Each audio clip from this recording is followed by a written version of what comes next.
Hello everyone, myself Hanuman Jagir, chemistry faculty CLC Sikar.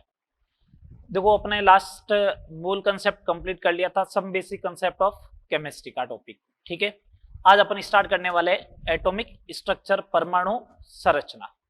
परमाणु संरचना में बेसिकली अपन पढ़ने क्या वाले हैं। ठीक है, मैं लास्ट लेक्चर में भी आपको समझाया था कि ये चीजें आपको पढ़नी है जिससे जल्दी से अपन क्या है उसमें काम काम के पॉइंट लिखते हुए उसको आगे बढ़ा सके। ठीक है, पढ़ना क्या क्या पहले मैंने वो बता दिया है, इंग्लिश में लिखा है लेकिन कोई इशू वाली बात नहीं। डाल्टन एटॉमिक थ्योरी, डाल्टन का परमाणु सिद्धांत, उसके बाद कैथोड रेज पढ़ेंगे, उसके बाद एनोड रेज पढ़ेंगे, उसके बाद थॉमसन मॉडल पढ़ेंगे, उसके बाद रदरफोर्ड मॉडल पढ़ेंगे।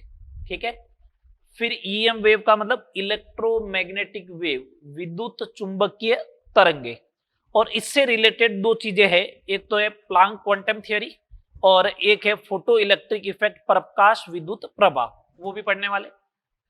फिर अपन बात करेंगे बोर मॉडल की, किसकी बात करेंगे, बोर मॉडल, और उसके बाद बात करेंगे द्रव्य का द्वैत, मतलब द्वैत प्रकृति, द्रव्य का द्वैत प्रकृति। इसके अंदर अपन मेनली डी ब्रोगली सिद्धांत और हाइजेनबर्ग का अनिश्चितता का सिद्धांत पढ़ने वाले हैं। और लास्ट में अपन पढ़ेंगे क्वांटम नंबर, और क्वांटम नंबर से रिलेटेड तीन रूल है, बेसिकली लॉ है, n+l रूल। उसके बाद अपन पढ़ेंगे n+l के जस्ट बाद में कौन सा वाला, Hund's rule of maximum multiplicity और पाउली एक्सक्लूजन प्रिंसिपल, ये तीन। ठीक है, इलेक्ट्रॉनिक कॉन्फ़िगरेशन वगैरह आप इनऑर्गेनिक में पढ़ चुके हो तो अपन उनके बारे में बात नहीं करेंगे। ठीक है, तो आप उनको देख लेना एक बार, इलेक्ट्रॉनिक कॉन्फ़िगरेशन वगैरह को। अपन इसमें बेसिकली क्वांटम नंबर की ही बात करेंगे और इससे रिलेटेड रूल्स वगैरह की बात करने वाले। ठीक है, बात चलेगा आगे। सबसे पहले अपन बात कर रहे हैं डाल्टन एटॉमिक थ्योरी। सबसे पहले अपन किसकी बात करते हैं, डाल्टन एटॉमिक थ्योरी। डाल्टन ने सबसे पहले जो है वो एक एटम के बारे में अपना एक पॉइंट रखा कि एटम क्या होता है, किस टाइप से होता है। तो डाल्टन ने ये बोला कि परमाणु है क्या, तो उसने बोला परमाणु किसी भी पदार्थ का जो है वो सूक्ष्मतम कण है, उससे छोटा कण हो ही नहीं सकता है, सूक्ष्मतम कण है जो रासायनिक अभिक्रिया में क्या करता है, भाग लेता है और कैसा रहता है, अविभाज्य रहता है। ठीक है, लेकिन अपन को तो मालूम है, अपन ने तो पहले ही पढ़ लिया था मूल के अंदर कि परमाणु के जो होते हैं वो फंडामेंटल पार्टिकल होते हैं, इलेक्ट्रॉन प्रोटॉन न्यूट्रॉन। इसका मतलब क्या, परमाणु को विभाजित किया जा सकता है, किसमें, उप परमाणुीय कण, इलेक्ट्रॉन प्रोटॉन और न्यूट्रॉन में। सेकंड इसने बोला एक ही तत्व लो, जैसे कार्बन ले लो, एक ही तत्व लिया कार्बन, इसके परमाणु लो, कोई भी परमाणु लो कार्बन का, तो इसने कहा उसका आकार और द्रव्यमान दोनों सेम होंगे। तो मैंने बोला कार्बन के देखो समस्थानिक का कंडीशन होगा ना, तो 12 और 13 तत्व एक ही है कार्बन, लेकिन इसके दो अलग अलग परमाणु हो गए, कार्बन 12 और कार्बन 13, तो इनके द्रव्यमान क्या हुए, अलग अलग, जबकि डाल्टन तो बोलता है सेम होता है। ये भी पॉइंट गलत। अगला पॉइंट ये बोलता है अलग अलग तत्व लिए, एक कार्बन का लो, एक ऑक्सीजन का लो, अलग अलग तत्व लिए तो इनके परमाणु द्रव्यमान में और आकार में दोनों में क्या होंगे, अलग अलग होंगे। ये भी बात गलत। आर्गन और कैल्शियम दोनों अलग अलग क्या है, तत्व है, इनके परमाणु के द्रव्यमान क्या होते हैं, सेम होते हैं, तो समबारिक की स्थिति में ये भी गलत हो जाएगा। फोर्थ नंबर पॉइंट इसका वैलिड है, क्या, फोर्थ नंबर पॉइंट इसने बोला कोई दो तत्व लो, उसके परमाणु एक निश्चित अनुपात में संयोग करके, किसी दो तत्व के परमाणु एक निश्चित अनुपात में संयोग करके एक यौगिक का निर्माण करते हैं। जैसे इसने कहा हाइड्रोजन के दो परमाणु ले लो, आप हाइड्रोजन के दो परमाणु लो और एक ऑक्सीजन का परमाणु ले लो,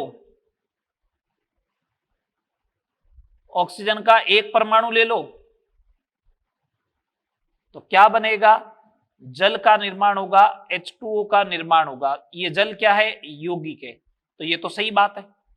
फिर आगे मालूम चला हाइड्रोजन के दो परमाणु नहीं होते, एक्चुअल में H2 होता है, तो वो बात की बात है, लेकिन इसने ये बात तो सही बोली थी।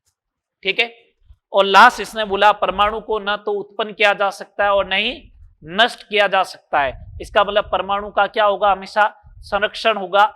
प्रिंसिपल ऑफ एटम कंजर्वेशन बोलते हैं इसको, परमाणु संरक्षण का सिद्धांत। लेकिन ये किसमें एप्लीकेबल है, ओनली एंड ओनली रासायनिक अभिक्रिया, केमिकल रिएक्शन। न्यूक्लियर रिएक्शन में नहीं होगा नाभिकीय अभिक्रिया, जो फिजिक्स में पढ़ते हो ना नाभिकीय अभिक्रिया, कि यूरेनियम के ऊपर जब न्यूट्रॉन की बौछार कराते हो तो क्या लास्ट में यूरेनियम रहता है, क्या नहीं रहता है। वो बेरियम और क्रिप्टोन में कन्वर्ट हो जाता है। जबकि यहाँ पे देखो ये हाइड्रोजन था इधर, ये वापस हाइड्रोजन का परमाणु आया, इधर भी तो हाइड्रोजन के 2 परमाणु हुए। तो ये परमाणु संरक्षण का सिद्धांत ओनली फॉर कहां पे एप्लीकेबल होगा, ओनली फॉर कहां पे एप्लीकेबल होगा, only and only chemical reaction, not in nuclear reaction. ठीक है, जल्दी से आप इनको स्क्रीनशॉट लेके और फटाफट नोट कर ले बेटा, है ना, या वीडियो पॉज करके। चले आगे बात करते हैं अपन।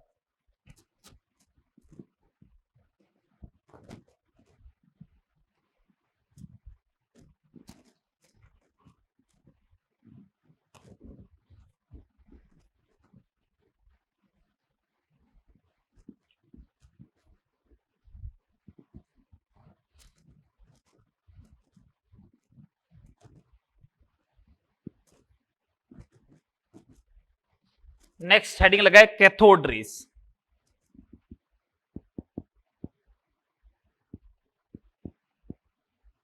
कैथोड किरणें,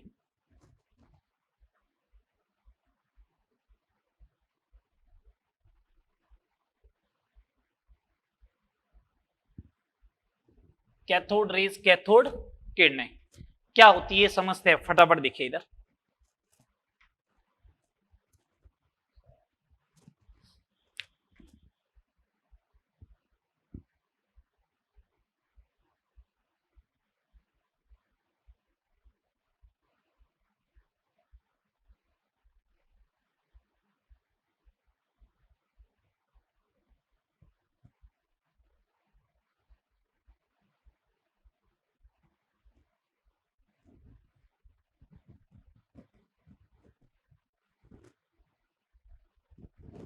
इसे बोलते हैं कैथोड रेज ट्यूब या डिस्चार्ज ट्यूब बोलते हैं, विसर्जन नलिका बोलते हैं।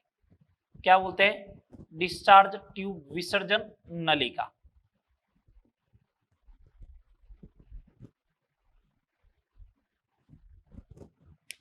ठीक है, सुनने बात को, ये बैटरी का पॉजिटिव टर्मिनल है, ये नेगेटिव है। जो पॉजिटिव टर्मिनल से कनेक्टेड होता है उसे क्या बोलेंगे? एनोड।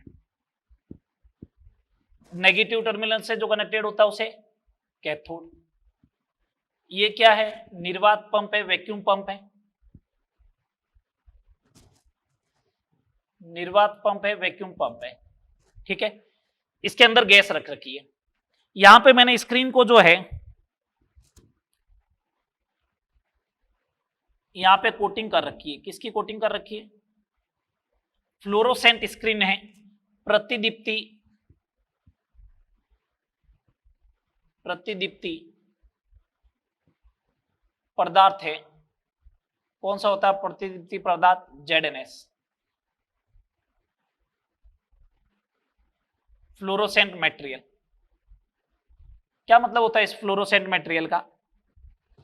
कि अगर कोई भी पार्टिकल जाके जब इसके ऊपर स्ट्राइक करता है, कोई भी पार्टिकल जाके अगर इससे टकराएगा तो प्रतिदीप्ति मतलब चमक उत्पन्न करता है, ब्राइट स्पॉट बनाता है। ठीक है, ये ZnS की प्रॉपर्टी होती है। ये एनोड में देखो मैंने छेद कर रखे हैं, तो इसको बोलते हैं परफोरेटेड एनोड। कौन सा बोलेंगे? परफोरेटेड एनोड, मतलब छिद्रित एनोड। छेद कर रखे इसलिए छिद्रित एनोड। और मैंने इसके अंदर क्या कर रखा है? एक गैस भर रखी है। क्या भर रखी है? एक गैस भर रखी है। ठीक है, अब हुआ क्या, यहां पे एक गैस भी है, बहुत कम अमाउंट है। मैंने क्या रखा? यहां पे वोल्टेज रखा हाई,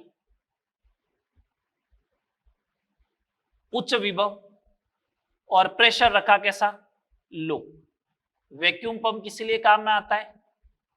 वैक्यूम पंप किस लिए काम में आता है? अगर प्रेशर लो नहीं है तो वैक्यूम पंप क्या करेगा? गैस को बाहर निकाल देगा, जिससे प्रेशर क्या हो जाएगा? कम हो जाएगा। ये सेटअप लगा हुआ है डिस्चार्ज ट्यूब का। ठीक है, सुने बात को, उच्च विभव एवं निम्न दाब पर गैस आयनित हो जाती है। गैस आयनित हो जाती है। उच्च विभव कितने का रखना है? लगभग 10,000 वोल्ट के रेंज का रखना है, 10,000, 20,000, 30,000। प्रेशर कितना रखना है? 10 की पावर -4 ATM, 10 की पावर -7 ATM तक का रखो आप। ठीक है, वैल्यू ध्यान नहीं रखनी आपको, तो ये ध्यान रखना लो प्रेशर होना चाहिए, हाई वोल्टेज होना, गैस आयनित हो जाती है। अच्छा, गैस आयनित कैसे हो गई? दो गैस जो है उसमें से अगर मेरे को इलेक्ट्रॉन बाहर निकालना है तो आपने इनऑर्गेनिक में पढ़ते हो आयोनाइजेशन एंथैल्पी, आयनन ऊर्जा, है ना। तो एक इलेक्ट्रॉन को बाहर निकालने के लिए आपको आयनन ऊर्जा देनी पड़ेगी और उस विभव को बोलते हैं आयनन विभव। तो मैंने विभव लगाया है तो वो इलेक्ट्रॉन को क्या करेगा, बाहर निकालेगा। इलेक्ट्रॉन बाहर निकल गया बाहर। तो यहां पे थी गैस आयोनाइज्ड हो गई, ये हो गया X प्लस और एक इलेक्ट्रॉन। अब बताओ इलेक्ट्रॉन जो है वो किधर मूवमेंट करेगा, नेगेटिव चार्ज है तो पॉजिटिव प्लेट की तरफ, तो ये इलेक्ट्रॉन इधर जाएगा। ठीक है, तो उच्च विभव एवं निम्न दाब पर गैस आयनित होती है। मैं आपको पहले बोल रहा हूं, आपको ये नहीं सोचना कि कैथोड रेज होती क्या, एक्सपेरिमेंट में मालूम चलेगा। अपन को तो मालूम है ना कैथोड रेज क्या होती है। कैथोड रेज जो होती है वो इलेक्ट्रॉन होता है। कैथोड रेज क्या होता है, इलेक्ट्रॉन होता है। तो बस अपन तो ये सोचना इलेक्ट्रॉन कैथोड रेज है, तो उसके अकॉर्डिंग अपने आंसर सारे बहुत आसानी से मिलेंगे। एनोड रेज का मतलब होता है एज ए प्रोटॉन, ठीक है, ये आप पढ़ चुके हो। तो कैथोड रेज जो है वो इलेक्ट्रॉन है, तो अपन को इलेक्ट्रॉन के बारे में बात करनी। तो उच्च विभव एवं निम्न दाब पर गैस आयनित हो जाती है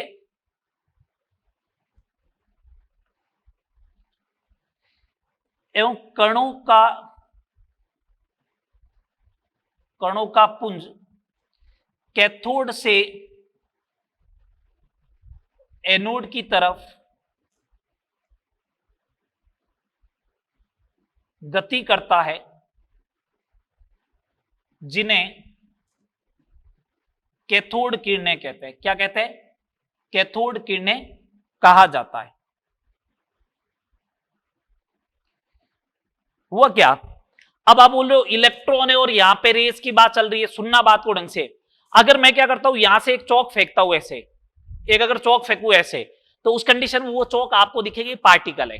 ठीक है, अब मैंने क्या किया, एक चौक फेंकी, उसके जस्ट पीछे एक चौक और फेंकी, उसके जस्ट पीछे एक चौक और फेंकी, और इतनी स्पीड रख रहा हूं तो आपको ऐसा लगेगा चौक के पीछे चौक, चौक के पीछे चौक, तो आपको ऐसा लगेगा एक व्हाइट कलर की रेज जा रही है, एक व्हाइट कलर की किरण जा रही है, ऐसे ही लगेगा। तो ये यही है कणों का एक पुंज, इसका मतलब बहुत सारे कण हैं, बहुत सारे कण हैं। तो बहुत सारे कण जो होंगे वो एक के पीछे एक, एक के पीछे एक, एक के पीछे एक, तो आपको कैसा लगेगा कि पूरी की पूरी एक किरण जा रही है। तो कैथोड किरणों मतलब कणों का एक पुंज कैथोड से एनोड की तरफ गति करता है, जिन्हें अपन क्या बोलते हैं, कैथोड किरणें कहते हैं। क्यों बोला कैथोड किरणें, क्योंकि ये कैथोड से गति करता हुआ आता है। अपन को ऐसा लगता है कि कैथोड उत्पन्न कर रहा है, इसलिए अपन ने नाम क्या दिया, कैथोड किरणें बोला। पहली बात मालूम कैसे चलेगा कि ये ऐसा आ रहा है, मैंने पीछे क्या लगा रखा है, फ्लोरोसेंट स्क्रीन लगा रखी है। फ्लोरोसेंट स्क्रीन लगा रखी है, तो जैसे यहां आएगा तो ब्राइट स्पॉट बनेगा, तो ब्राइट स्पॉट बनेगा तो मालूम चलेगा ना ऐसे ही आ रहा है पार्टिकल कैथोड से एनोड की तरफ। चलो इनको अपने बोल दिया कैथोड किरणें। कैथोड किरणों के गुणधर्म मैं शॉर्ट में लिखाऊंगा, है ना। कैथोड किरणों के गुणधर्म,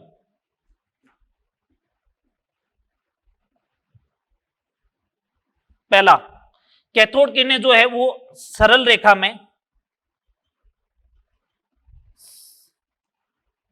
कैथोड किरणें सीधी गति करती है,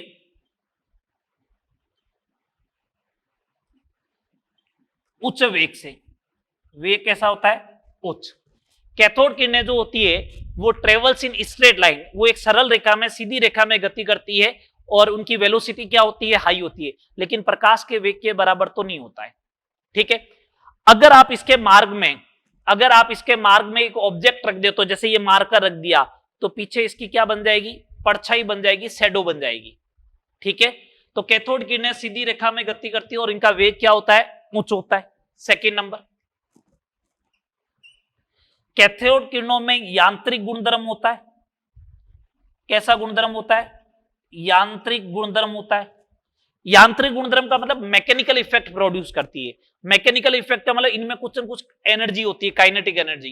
काइनेटिक एनर्जी क्या होती है, हाफ mv²। तो वेलोसिटी होगी, इसका मतलब मास भी होना चाहिए।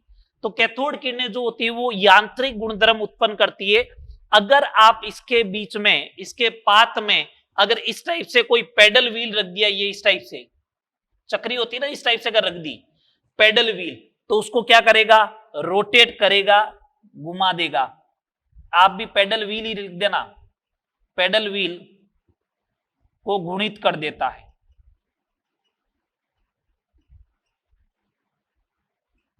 ठीक है, यांत्रिक गुणधर्म रखती है और पेडल व्हील को क्या करेगी, घूर्णित करेगी। ठीक बात। Third number point, third number point बात करें, कैथोड किरणें जो होती है वो चुंबकीय एवं विद्युत क्षेत्र में क्या होती है, विक्षेपित होती है। चुंबकीय एवं विद्युत क्षेत्र में विक्षेपित होती है।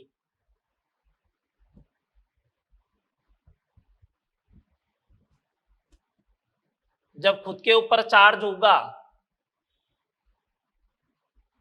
जब खुद के ऊपर चार्ज होगा, सबसे पहली बात, अगर खुद के ऊपर चार्ज है ना, खुद के ऊपर अगर चार्ज है तो उसका, और वो मूवमेंट कर रहा है, तो आपको मालूम है कोई चार्ज पार्टिकल जब गति करता है तो वो क्या उत्पन्न करता है, चुंबकीय क्षेत्र। एक चुंबकीय क्षेत्र खुद का है, दूसरा चुंबकीय क्षेत्र आपने लगाया, तो क्या होगा, या तो उससे दूर भागेगा या उसकी तरफ आएगा, ठीक है, तो विक्षेपित हुआ।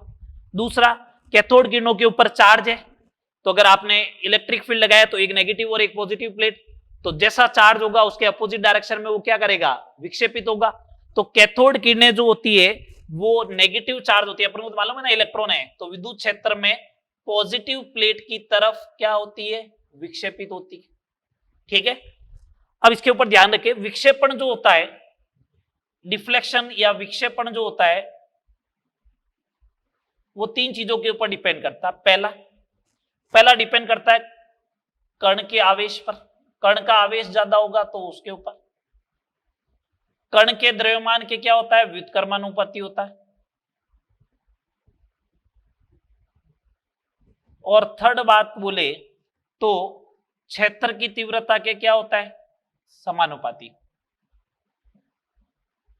ये ध्यान रखना है आपको, कण के आवेश के क्या होता है, समानुपाती होता है, कण के द्रव्यमान के क्या होता है, व्युत्क्रमानुपाती होता है, और क्षेत्र की तीव्रता, कौन सा क्षेत्र, विद्युत या चुंबकीय क्षेत्र की तीव्रता की। फोर्थ नंबर पॉइंट, कैथोड किरणें, या फिजिक्स में पढ़ते हो जनरली, कैथोड किरणें जब किसी भारी धातु से, जब किसी भारी धातु से टकराती है, तो एक्स किरणें उत्पन्न करती है, ये इसकी प्रॉपर्टी है, एक्स किरणें उत्पन्न होती है। ये तो आपने पढ़ा होगा फिजिक्स के अंदर। एक्स रेज कैसे प्रोड्यूस होती है, जब फास्ट मूविंग कैथोड रेज किसी हैवी मेटल पे, जैसे लेड या इससे भारी मेटल पे टकराती है, तो क्या प्रोड्यूस करती है, एक्स रे प्रोड्यूस करती है। ये बेसिक इनकी चार प्रॉपर्टी है, ठीक है बात। अब मेरे से ये पूछा गया कि स्पेसिफिक चार्ज या कैथोड किरणों का विशिष्ट आवेश क्या होता है, का विशिष्ट आवेश, specific charge of cathode rays.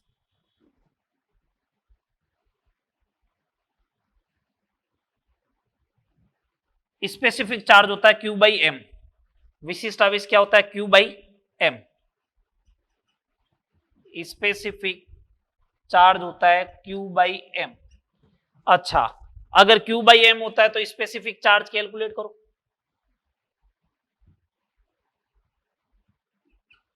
कितना होगा, माइनस में 1.6 इंटू 10⁻⁻19 कूलम, और मास कितना होता है 9.1 इंटू 10⁻31 kg, तो कितना हो जाएगा, माइनस में 1.75, ये आएगा क्या, 1.75 into 10⁻11 coulomb per kg, minus में 1.75 इंटू 10⁻11 कूलम पर kg, ये आ जाएगा इसका specific charge Q by M. अपन को तो मालूम है ना, इसका चार्ज मालूम है, द्रव्यमान मालूम है, तो वैल्यू पुट कर दो, सीधा आ जाएगा, देख लोगे याद, ठीक है। अब एक बात सुनना, कैथोड किरणें है क्या, सुने बात को। कैथोड किरणें जो होती है उसमें होता क्या है, कैथोड किरणों में ऋणावेशित, कैथोड किरणें ऋणावेशित कणों का समूह है, ऋणावेशित कणों का समूह है, जिन्हें क्या बोलते हैं अपन, इलेक्ट्रॉन कहा जाता है, जिन्हें क्या कहा जाता है, इलेक्ट्रॉन कहा जाता है। कैथोड किरणों या कैथोड किरणें ऋणावेशित कणों का समूह है, जिन्हें अपन क्या बोलते हैं, उन ऋणावेशित कणों को ही क्या बोलते हैं, इलेक्ट्रॉन। और कैथोड किरणें मतलब इलेक्ट्रॉन है, तो इलेक्ट्रॉन का तो चार्ज फिक्स है और एम भी फिक्स है, तो चार्ज और एम फिक्स है, तो क्या कैथोड किरणों का E/m मींस विशिष्ट आवेश, कैथोड किरणों का विशिष्ट आवेश, विशिष्ट आवेश गैस की प्रकृति पर निर्भर करेगा क्या? कोई भी गैस लो ना, कोई फर्क पड़ता है क्या? नहीं, इस पर निर्भर नहीं करता है, गैस की प्रकृति पर निर्भर नहीं करता है। कैथोड किरणों का जो विशिष्ट आवेश होगा वो गैस की प्रकृति पर निर्भर नहीं करेगा, ये बस ध्यान रखना है आपको।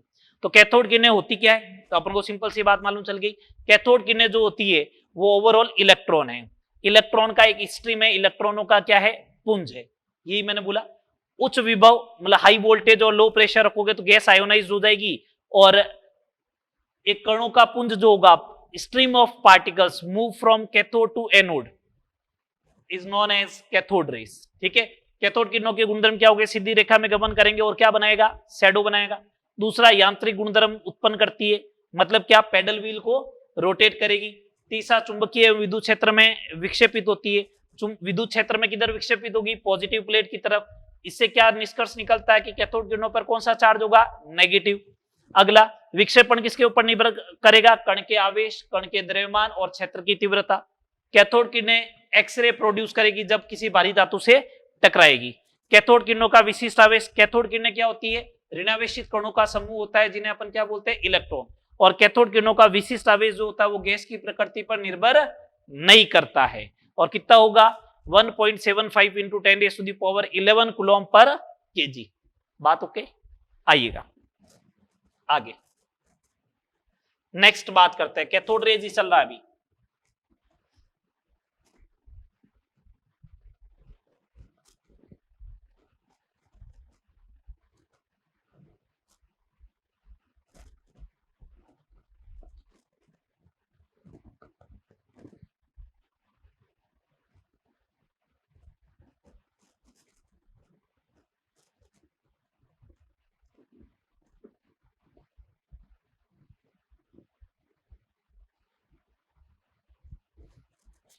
चलिए नेक्स्ट देखिएगा, इलेक्ट्रॉन का आवेश अपन को तो मालूम है कितना होता है, 1.6 इंटू 10⁻⁻19 कूलम। लेकिन देखो कैसे एक्सपेरिमेंटली किया गया, फिजिक्स में पढ़ते हो, अपने काम की चीज बता देता हूं मैं। मिलिकन तेल बूंद प्रयोग में एक साइंटिस्ट था मिलिकन, उसने एक ऑयल ड्रॉप एक्सपेरिमेंट किया तेल बूंद प्रयोग में।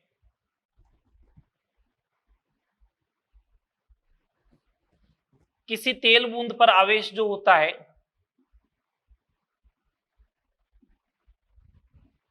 पर आवेश इलेक्ट्रॉन के आवेश का पूर्ण गुणांक होता है, पूर्ण गुणांक होता है। इसका मतलब Q बराबर क्या, Ne। ठीक है, जहां पे N क्या है, 1 2 3 इस टाइप से, और E क्या है, इलेक्ट्रॉन का आवेश जो कितना होता है, मैग्नीट्यूड में बात करें तो 1.6 इंटू 10⁻⁻19 कूलम माइनस में। ठीक है, सुनना बात को। जब ये ऑयल ड्रॉप एक्सपेरिमेंट किया गया तो फ्रिक्शन की वजह से ऑयल ड्रॉपलेट जो होती है वो चार्ज हो जाती है, तो चार्ज हो गई ऑयल ड्रॉपलेट, अगर चार्ज होगी तो उस ऑयल ड्रॉपलेट पे चार्ज होगा, या तो 1 इलेक्ट्रॉन का चार्ज होगा, या 2 इलेक्ट्रॉन का, या 3 इलेक्ट्रॉन का, या 4 इलेक्ट्रॉन का। तो Q बराबर क्या हो गया, N इंटू E। ठीक है, अब इसके ऊपर क्वेश्चन देखो, इलेक्ट्रॉन के आवेश से रिलेटेड क्वेश्चन कैसे बन सकते हैं। जैसे पहला क्वेश्चन की बात करता हूं मैं, अगर आपको दे दिया कि किसी तेल बूंद पर आवेश जो है, किसी तेल बूंद पर आवेश जो है वो इतना दे दिया, 6.4 इंटू 10⁻⁻19 कूलम है, तो तेल बूंद पर कितने इलेक्ट्रॉन का कितने इलेक्ट्रॉन का आवेश होगा। तो आप तो सिंपल सा एक अप्लाई करो कि Q बराबर N इंटू ई लगाना है, तो 6.4 into 10⁻⁻19 is equal to N into 1.6 into 10⁻⁻19, तो N बराबर कितना आ जाएगा, 4 इलेक्ट्रॉन का आवेश होगा उसके ऊपर। ऐसा क्वेश्चन बनेगा। ठीक है, दूसरा क्वेश्चन देखो, सेकंड नंबर क्वेश्चन कैसे बन सकता है। सेकंड नंबर क्वेश्चन ऐसे बन सकता है, देखिए आपको ऐसा बोला जाए कि मिलिकन एक्सपेरिमेंट में, हाइपोथेटिकल क्वेश्चन है, काल्पनिक क्वेश्चन है सॉरी, मिलिकन प्रयोग में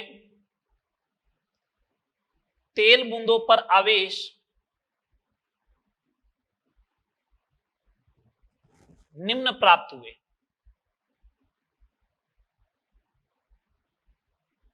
निम्न प्राप्त हुए किस टाइप के हुए, देखो इस टाइप के आवेश प्राप्त हुए। मैं मैग्नीट्यूड ले रहा हूं ओनली 4।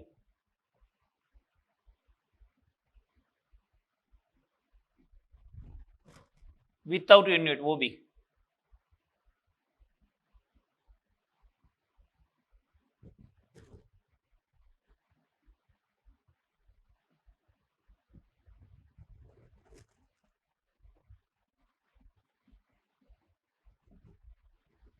इलेक्ट्रॉन का आवेश ज्ञात करो।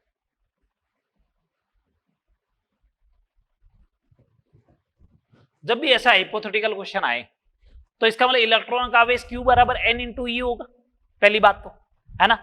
तो इसका मतलब एक आप परफेक्ट कोई ऐसा चार्ज लो जिसका ये इंटीजर आने लग जाए।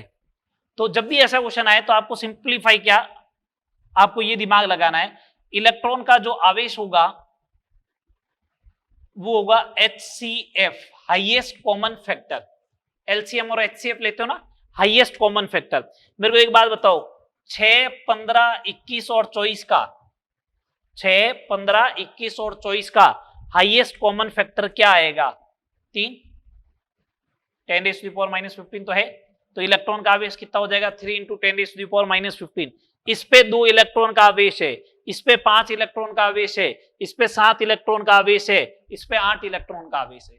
समझ में आई बात कि नहीं आई, अभी भी आ गई। चलो ये बात हो गई, 2 इसके बेसिस पे बात हो गई। ये कैथोड रेज अपने कंप्लीट पूरी। ठीक है, कैथोड रेज से रिलेटेड मैंने 2 क्वेश्चन करा दिया आपको। इलेक्ट्रॉन का आवेश आ गया, कैथोड रेज का Q/m आ गया। कैथोड रेज का Q/m ध्यान रखे, और ये ध्यान रखना है गैस की प्रकृति पर निर्भर नहीं करता है। ठीक है, चलो अब बात करते हैं एनोड रेज की।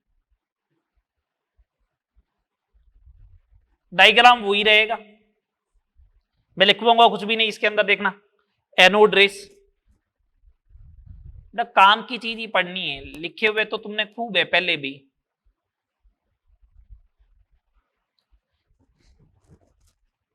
एनोड रेस डायग्राम वो का वो,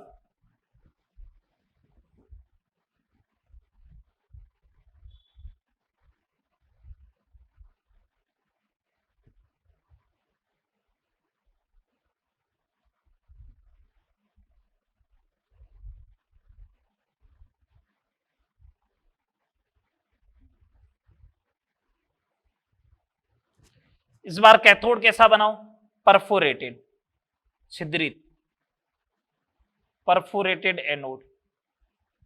ठीक है, वैक्यूम पंप है ही है, माइनस प्लस है ही है, ये अरे सॉरी बेटा, ये कैथोड है, ये एनोड है ही है, ये वैक्यूम पंप है, इसके अंदर गैस है ही है।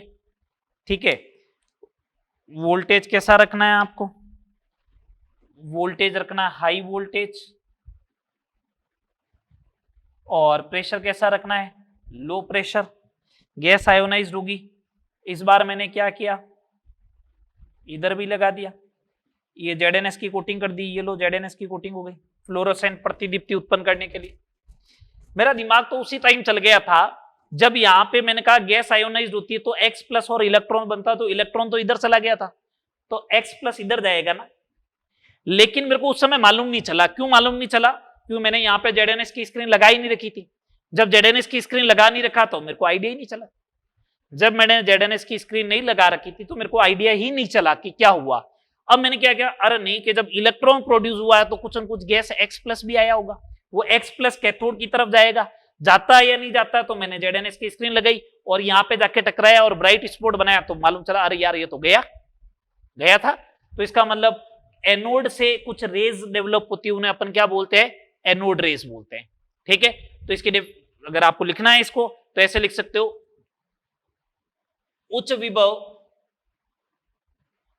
एवं निम्न दाब पर गैस आयनित होती है, गैस आयनित होती है तथा कणों का पुंज इस बार किधर, एनोड से कैथोड की तरफ, एनोड से कैथोड की तरफ गति करता है, जिसे एनोड किरणें कहते हैं।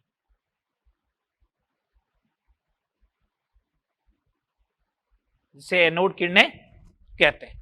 ठीक है, एनोड किरणों की सारी प्रॉपर्टी वही होगी जो किसकी है, कैथोड किरणों की सारी प्रॉपर्टी। मतलब स्ट्रेट लाइन में ट्रेवल करेगा, हाई वेलोसिटी से करेगा, मैकेनिकल इफेक्ट भी प्रोड्यूस करेगा, डिफ्लेक्टेड भी होगा।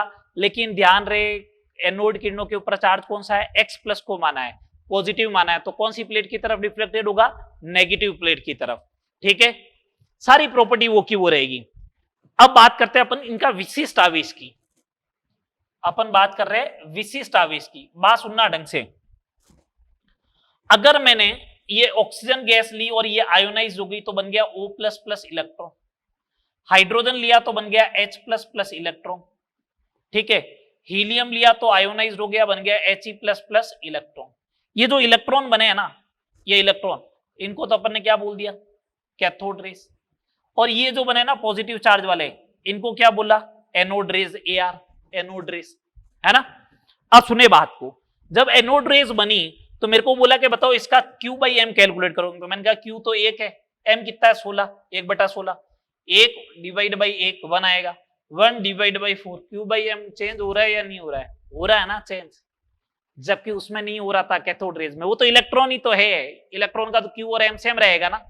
तो इसका मतलब ये हो गया, इसका मतलब ये हो गया कि एनोड रेस का, एनोड किरणों का विशिष्ट आवेश Q/M गैस की प्रकृति पर, गैस की प्रकृति पर निर्भर करता है, निर्भर करता है। एक बात, ठीक है, एनोड रेस का जो Q तो सबका फिक्स है, +1 है ना। अगर M कम होगा तभी तो इसका विशिष्ट आवेश Q/M की वैल्यू ज्यादा आएगी। ये ज्यादा कब आएगी, जब M कम होगा, और M सबसे कम किसका होता है, हाइड्रोजन का। तो एनोड रेस का विशिष्ट आवेश Q/M हाइड्रोजन की स्थिति में प्राप्त होता है,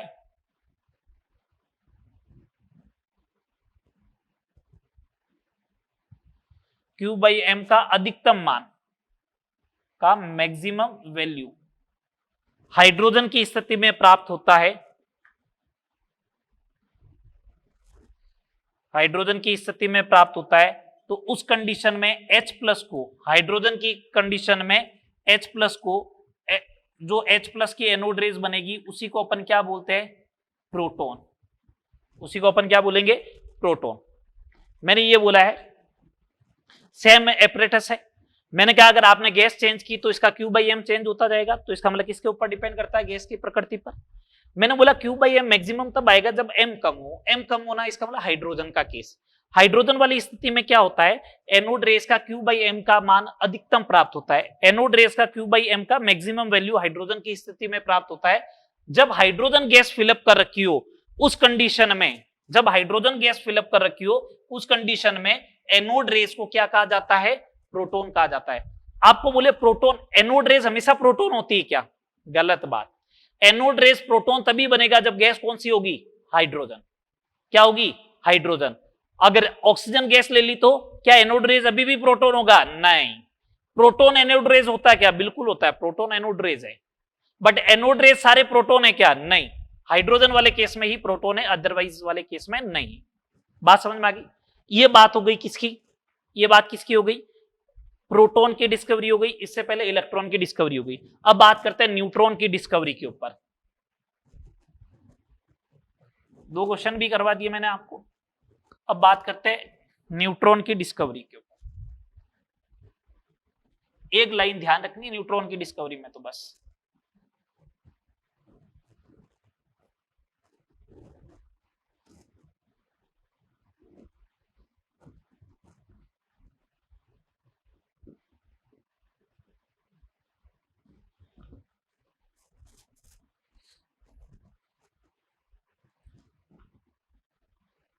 डिस्कवरी ऑफ न्यूट्रॉन।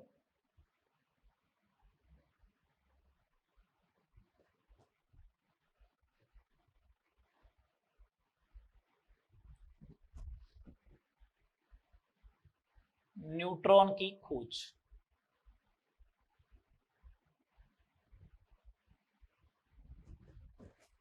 एक इक्वेशन ध्यान रखिए बस, किस इक्वेशन के थ्रू न्यूट्रॉन की डिस्कवरी हुई? बेरिलियम 49 पर जब अगर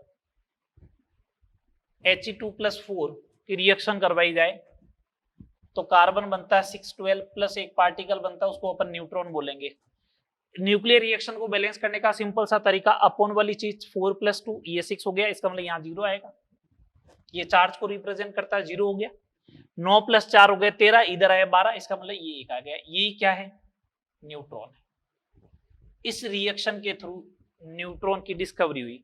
तो आपसे ये पूछा जाएगा न्यूट्रॉन की डिस्कवरी किस रिएक्शन के थ्रू हुई, तो बस इस रिएक्शन को ध्यान रखें।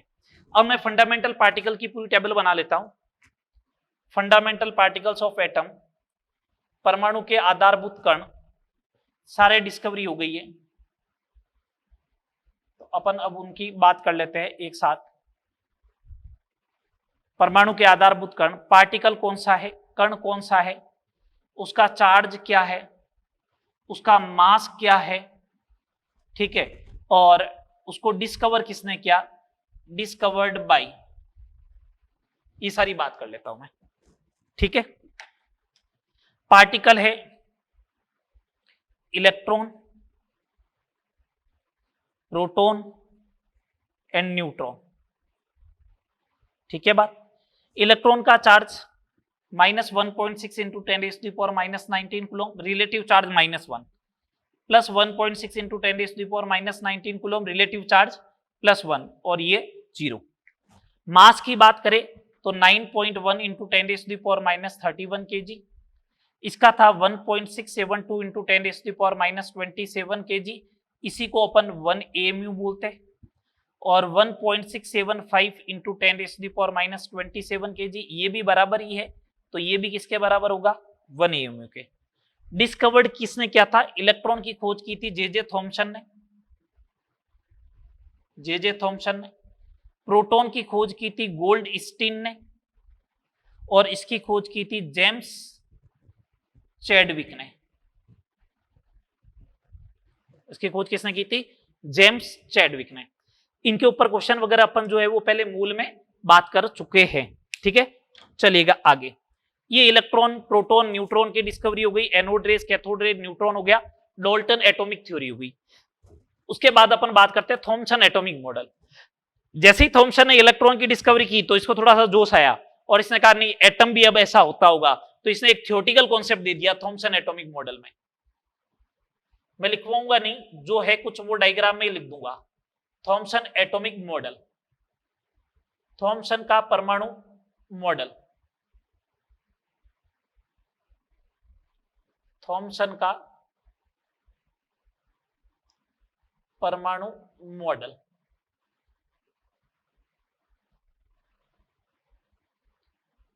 ठीक है बात।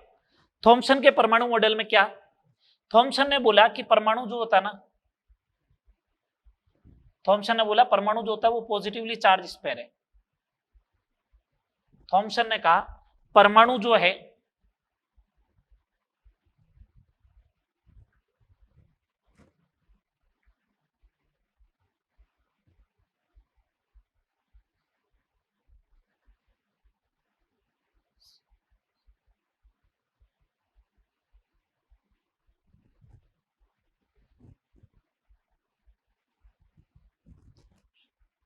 परमाणु समरूप धनावेशित गोला है, धनावेशित गोला, समरूप का मतलब अपन इंग्लिश में अगर बोले तो यूनिफॉर्मली डिस्ट्रीब्यूटेड बोल सकते हो, यूनिफॉर्मली डिस्ट्रीब्यूटेड। यूनिफॉर्मली डिस्ट्रीब्यूटेड का मतलब क्या, अगर मान लो इसके अंदर 10 यूनिट पॉजिटिव चार्ज है, तो अगर आपने यहां से इसको कट किया तो 5 इधर रह जाएगा, 5 इधर रह जाएगा। समझ में आ रही है बात? यूनिफॉर्मली डिस्ट्रीब्यूटेड का मतलब तो ये होता है। परमाणु समरूप या समरूप धनावेशित गोला, ये यूनिफॉर्मली डिस्ट्रीब्यूटेड धनावेशित गोला है जिसमें इलेक्ट्रॉन जो होते हैं धसे होते हैं। इलेक्ट्रॉन क्या होते हैं? विद्युत उदासीनता के लिए, विद्युत उदासीनता के लिए इलेक्ट्रॉन धसे होते हैं, मतलब एम्बेडेड होते हैं। जबकि अपन को तो मालूम है इलेक्ट्रॉन क्या करता है, रिवॉल्व करता है। जब इलेक्ट्रॉन रिवॉल्व करता है, ये कह रहा है इलेक्ट्रॉन धसा हुआ है, ये तो बात गलत है। अपन को मालूम है पॉजिटिव चार्ज नाभिक के अंदर होता है, और ये तो कह रहा है परमाणु खुद पूरा धनावेशित गोला है। तो इस मॉडल फेल होगा या नहीं होगा बताओ? होगा ना फेल। बस यही ध्यान रखना था।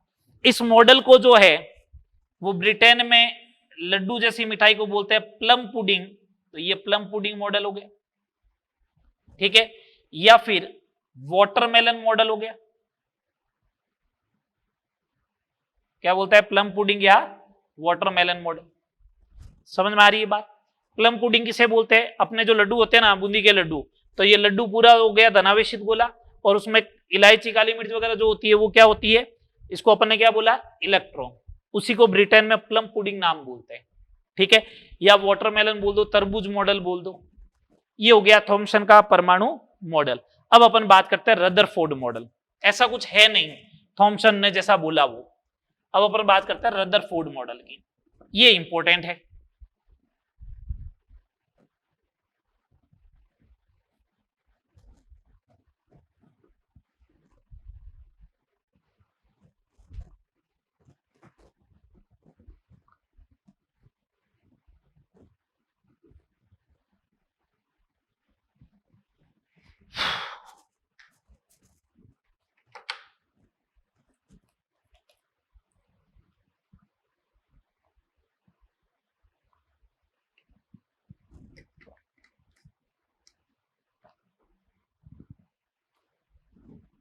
समझेगा बात, सुनेगा। Rutherford model, Rutherford atomic model.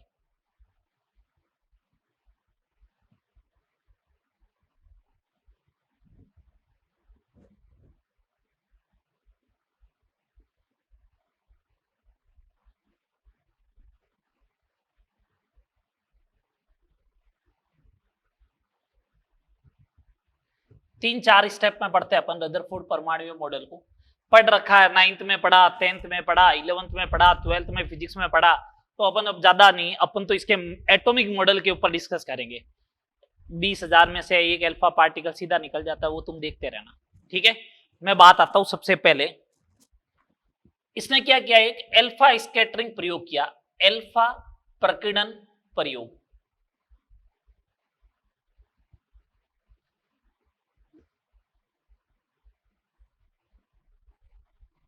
Alpha प्रकीर्णन प्रयोग किया, एक्सपेरिमेंट किया। मालूम है अल्फा स्कैटरिंग एक्सपेरिमेंट में एक सोने की पतली पन्नी रखी, इधर रेडियो एक्टिव सोर्स रखा, यहां से अल्फा पार्टिकल आएगा, उसके पीछे एक जो है वो सर्कुलर प्लेट लगाई गई, और सर्कुलर प्लेट पे अपन ने किसकी कोटिंग की थी, ZNS की। यही तो हुआ था। बनाऊं क्या डायग्राम? अरे बना लोगे ना तुम लोग, बनाने की भी जरूरत नहीं, अपन को तो काम की चीज मालूम है। मैंने बोल दिया देखो कि ये रेडियो एक्टिव सोर्स है, यहाँ से अल्फा पार्टिकल आएगा, यहाँ पे गोल्ड की फॉइल है, और इसके चारों ओर एक वर्ताकार प्लेट लगाई गई है, और वर्ताकार प्लेट पे किसकी फॉइल चढ़ाई गई, ZNS की। तो अपन तो काम की बात करते हैं। अल्फा प्रकीर्णन प्रयोग में काम का पॉइंट क्या, अल्फा कण क्या होता है, ये पूछा जाता है। तो अल्फा कण जो होता है वो हीलियम का नाभिक होता है, या तो ऐसा बोलो हीलियम का नाभिक, या फिर द्विधनावेशित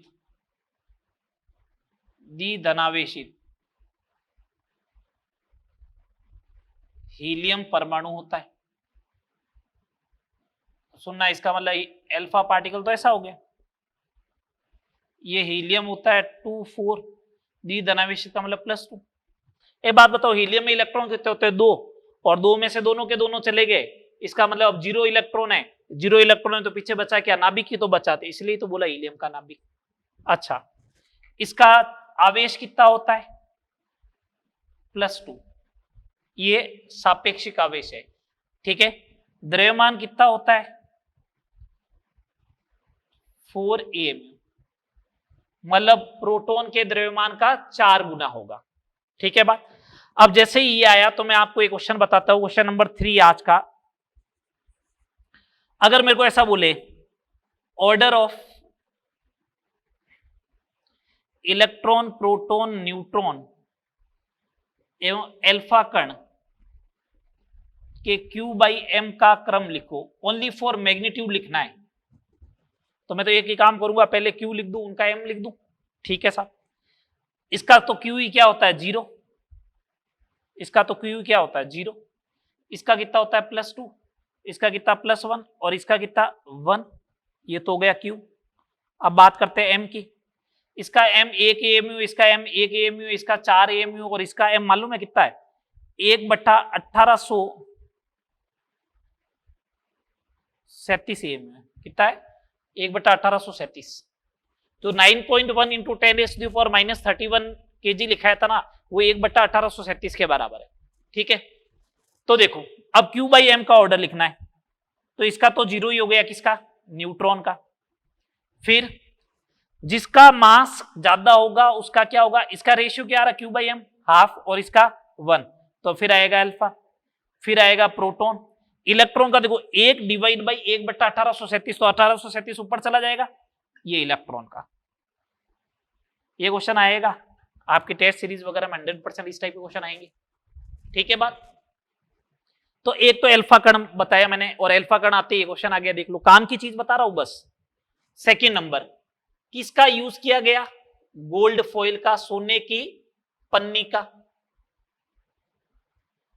थर्ड, अल्फा कणों की दिशा, अल्फा कणों की दिशा का पता लगाने के लिए, दिशा का पता लगाने के लिए किसका प्रयोग किया गया? ZNS का प्रयोग किया गया। पीछे ZNS की स्क्रीन लगाओगे ना? हाँ, ये तो हो गया अल्फा प्रकीर्णन प्रयोग। अब उस अल्फा प्रकीर्णन प्रयोग में ऑब्जर्वेशन क्या आया? सेकंड पार्ट, ऑब्जर्वेशन, प्रेक्षण। गोल्ड फॉइल लगाई तो स्क्रीन पे जाके जब अल्फा पार्टिकल टकराया तो कहां कहां चमक बनी, तो उसके अकॉर्डिंग क्या होगा वो देखते हैं। मैंने कहा ये अगर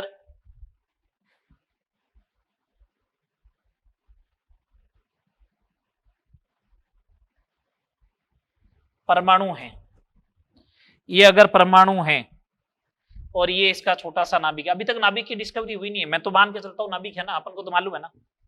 तो इसने कहा कि अधिकांश अल्फा पार्टिकल सीधे निकल गए, ये लो सीधे निकल गए। कुछ अल्फा पार्टिकल डिफ्लेक्टेड हुए, ये सीधा निकाल देता हुए। कुछ अल्फा पार्टिकल डिफ्लेक्टेड हुए, ये लो डिफ्लेक्टेड भी करवा देता हूं। विचलित, ये लो विचलित हो गया, ये विचलित हो गया। और 20,000 में से एक अल्फा कण जैसे गया उसी पाथ पे वापस लौट आया। तो ऑब्जर्वेशन क्या था? ऑब्जर्वेशन क्या था कि अधिकांश अल्फा कण अपने पथ से बिना विचलित हुए सीधे निकल जाते हैं, ब्लैक वाले। सेकंड, कुछ अल्फा कण अपने पथ से विचलित होते हैं, ये देख लो। और थर्ड, 20,000 में से एक अल्फा कण अपने पथ पर पुनः लौट आया। इसका मतलब एंगल ऑफ डिफ्लेक्शन कितना हुआ? 180। एंगल ऑफ डिफ्लेक्शन का मतलब क्या होता है? विचलन का मतलब क्या होता है? विचलन का कोण। जा रहा ऐसा था, अब जाना तो ऐसे चाहिए था। अगर ये ऐसे चला गया तो ये जो एंगल होता है इसी को क्या बोलते हैं अपन? एंगल ऑफ डिफ्लेक्शन, विचलन कोण बोलते हैं। इसी को क्या बोलते हैं? विचलन कोण। समझ में आई बात? इसी को अपन क्या बोलते हैं? विचलन कोण बोलते हैं। चलिए आगे, थर्ड नंबर पार्ट। ये ऑब्जर्वेशन आया तो रदरफोर्ड ने सोचा क्या हो रहा है ये, तो रदरफोर्ड ने कंक्लूजन दिया, निष्कर्ष निकाला कि ऐसा होना चाहिए। कॉन्क्लूजन क्या आएगा? पहला, रदरफोर्ड ने कहा अल्फा पार्टिकल सीधा जा रहा है, इसका मतलब ये बीच में कोई अवरोधक आ ही नहीं रहा है। अगर अवरोधक आता, अल्फा पार्टिकल उससे टकराता तो अपनी दिशा चेंज कर लेता। अवरोधक आ ही नहीं रहा, इसका मतलब परमाणु का अधिकांश भाग क्या है? रिक्त है। तो परमाणु का अधिकांश भाग रिक्त है।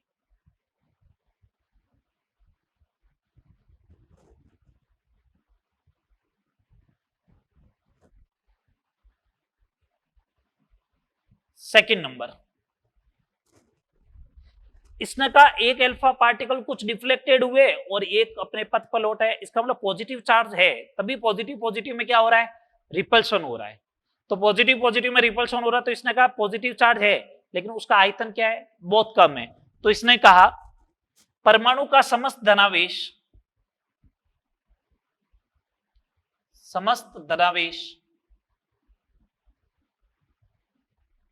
एक छोटे से भाग में उपस्थित है जिसका आकार परमाणु की तुलना में बहुत कम है। इसने ये कहा, ये कॉन्क्लूजन निकाला। कुछ टाइम तक इसने और डिस्कशन किया और फिर अपना क्या कर दिया? परमाणु मॉडल दिया कि भैया मैंने अगर ये एक्सपेरिमेंट किया है तो मेरे को तो परमाणु के बारे में ये बातें सही लग रही है। ठीक है, अब अपना बात आते हैं लास्ट 4th नंबर डी वाले पार्ट पे, क्या? Atomic model.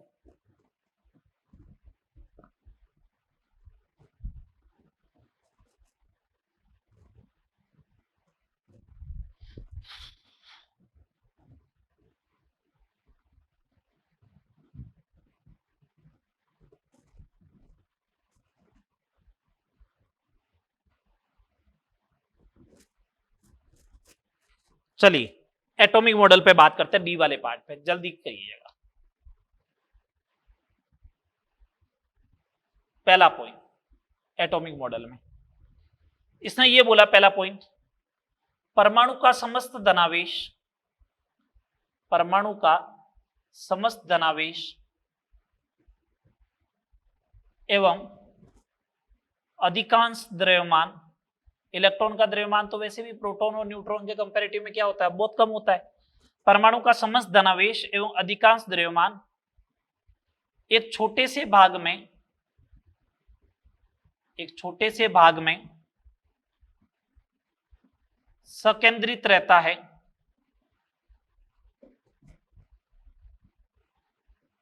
जिसे नाभिक कहते हैं। तब अगर आपसे पूछे कि नाभिक पहली बार वर्ड किसने लिया था, तो पहली बार नाभिक का वर्ड किसने लिया था? रदरफोर्ड ने। तो मैं ऐसा बोल दूं क्या? नाभिक की खोज किसने की? रदरफोर्ड ने की।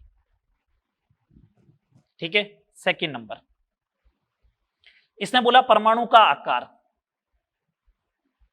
कितना होता है?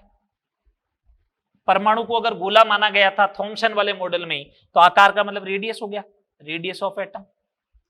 इसने कहा 1 एंगस्ट्रॉम होती है। 1 एंगस्ट्रॉम का मतलब 10⁻⁻10 मीटर। एंगस्ट्रॉम का मतलब इसको ऐसे बोलते हैं, एंगस्ट्रॉम। ठीक है, इसने कहा नाभिक का आकार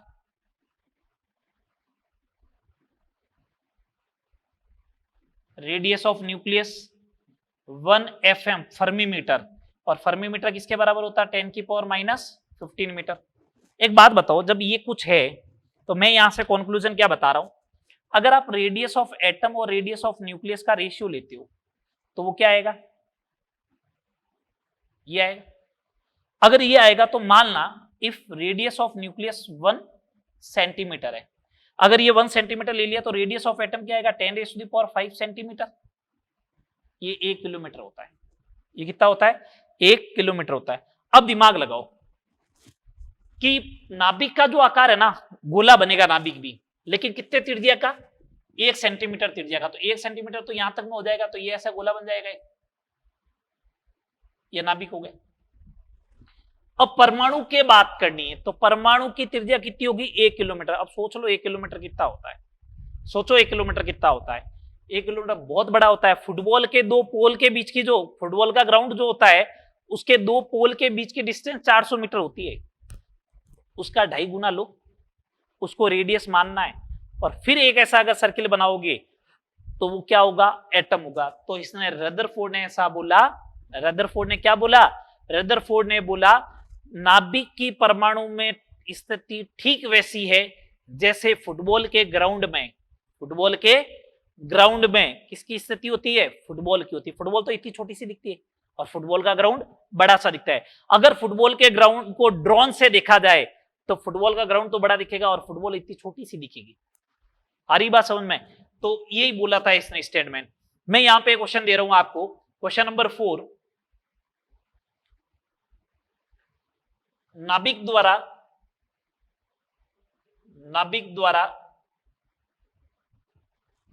परमाणु का घेरा गया भाग बताइए कितना होगा? घेरा गया भाग का मतलब ये होता है कि कितना भाग घेर रहा है। इसका मतलब तो ये होता है कि कितना आयतन घेर रहा है। तो सिंपल सी बात है, नाभिक का आयतन, नाभिक का आयतन बटा परमाणु का आयतन। अच्छा, नाभिक का आयतन क्या होता है? नाभिक का आयतन होता है 4/3 pi are radius of nucleus का क्यूब, 4/3 पाई आर ए का क्यूब, ये cancel. Radius of nucleus upon radius of atom का होल पावर 3, ये अभी बताया था 10⁻⁻5 का क्यूब, 10⁻⁻15 आ जाएगा। ठीक है। थर्ड नंबर पॉइंट,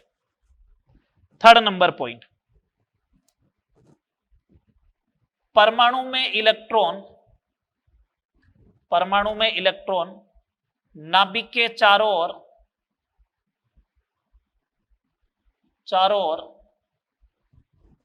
वर्ताकार पथ में चक्कर लगाते, और अगर परमाणु उदासीन है तो प्रोटॉन और इलेक्ट्रॉन क्या होंगे? बराबर होंगे। तो बोला ठीक है। अगला पॉइंट, नाभिक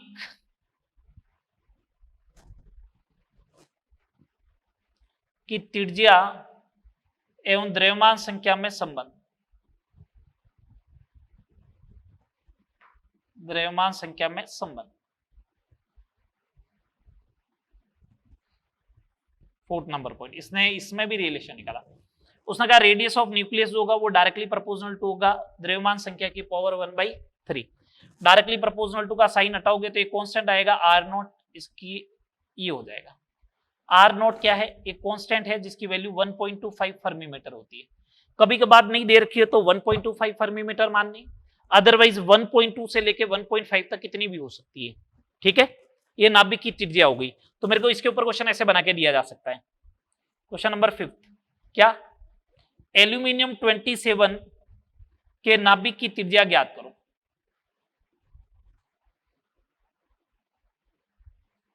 ऐसा दे दिया तो क्या करूंगा मैं? Radius of aluminium is equal to 1.25, ये 27 की पावर 1/3। बेटा 27 की पावर 1/3 तो सोल्व करना आता है ना सबको, 3 होता है। तो 1.25 into 3 is equal to 3.75 fermi metre. कितने पॉइंट हो गए? 4। क्वेश्चन हो गए 5। अगला पॉइंट देखें,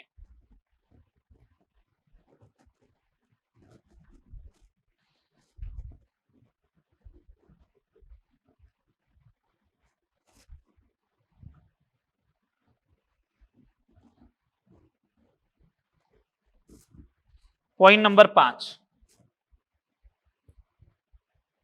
पॉइंट नंबर 5 ये नाभिक का घनत्व, डेंसिटी ऑफ न्यूक्लियस। नाभिक का घनत्व, डेंसिटी ऑफ न्यूक्लियस। नाभिक का घनत्व ज्ञात करना है तो नाभिक का ही द्रव्यमान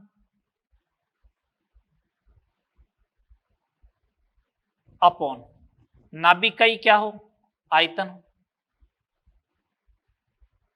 यही बात हुई फिर तो D बराबर नाभिक का द्रव्यमान कितना होता है? A, ये कितना होता है नाभिक का आयतन 4/3 पाई आर एन का क्यूब। डी बराबर A 3a upon 4 pi R N की जगह लिख दिया आर नॉट ए की पावर 1/3 का होल क्यूब। डी बराबर 3a upon 4 pi R not का क्यूब इंटू ए से ए हो गया cancel, 3 constant 4 constant pi constant R not constant, तो नाभिक का घनत्व डी क्या रहेगा कांस्टेंट रहेगा। नाभिक का घनत्व डी क्या रहेगा कांस्टेंट आएगा। कोई भी नाभिक ले लो, मैं नाभिक की बात कर रहा हूं परमाणु की बात नहीं, इस बात का ध्यान रहे, ठीक है। नाभिक का घनत्व किस कोटि का होगा वो देखें, मतलब रेंज क्या आएगी नाभिक के घनत्व की कोटि, मतलब किस रेंज का किस ऑर्डर का आएगा। एक बात सुनना, अब यहां से तो मालूम चलेगा नहीं, ये एएमयू में होता है तो 10 की पावर -27, 10 की पावर -27, ये -15 का क्यूब होगा -45, तो ऊपर जाएगा तो 10 की पावर 18 आएगा, 10 की पावर 18 10 की पावर 17 किलोग्राम पर मीटर क्यूब रेंज का होता है, ठीक है। इसके ऊपर अगर क्वेश्चन बन जाए, अगर इसके ऊपर क्वेश्चन बन जाए तो इस टाइप का क्वेश्चन बन सकता है, जैसे क्वेश्चन नंबर 6 बना के दे दिया मैंने आपको। क्वेश्चन नंबर 6 क्या बना के दे दिया आपको, ये बना के दिया हीलियम के नाभिक का घनत्व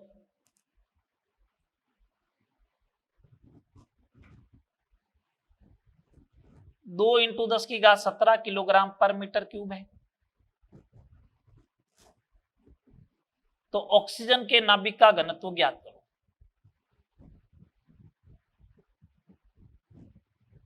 ये मैंने पूछा तुम लोगों से, तो तुम लोग क्या बोलोगे, सॉल्यूशन लिखा मैंने बोला कि नाभिक का घनत्व तो हमेशा क्या रहता है कांस्टेंट रहता है, तो ऑक्सीजन के नाभिक का घनत्व भी क्या आएगा 2 × 10⁻17 किलोग्राम पर मीटर क्यूब। आई बात समझ में या नहीं आई, आ गई। चलो आगे बढ़ो, 6 नंबर पॉइंट, किसी कोण थीटा पर